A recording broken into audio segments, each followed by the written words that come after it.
एनसिएस छ, एनसिएफ छ, ब्याप्टिस्ट छ। अब ब्याप्टिस्टहरू त अहिले एनसिएसमा होला। तर यी कुराहरू चाहिँ एउटा कुराको निर्णय र एउटा कुरामा हामी जानको निम्ति यसरी नै सबै सम्प्रदायकहरू पनि भेला भएर कुरा गर्ने। यदि सरकारको कुरा हो भने आजको मेरो काम चाहिँ के को लागि थाहा भएन मलाई। म त एनसिएफको चुनावको लागि होला कि भन्छ त्यही मात्रै भइरहेछ।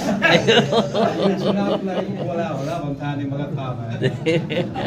त्यस कारण मिलेर जानु त राम्रै हो। तर पनि पहिला भन्थ्यो नि इगो र लोगोको कुराले गर्दा नि कतिपल्ट बिग्रिरहेको छ।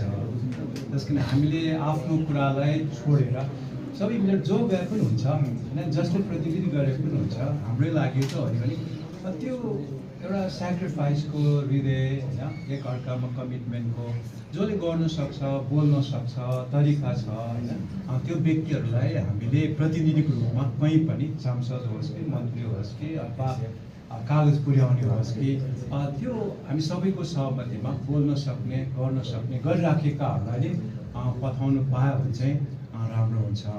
तर हामीको अब आफ्नो आफ्नै कुराहरू हुन्छ होइन, ऊ हुन्छ म किन हुँदैन भन्ने त्यो कुराले गर्दाखेरि कतिपल्ट गाह्रो भइरहेछ।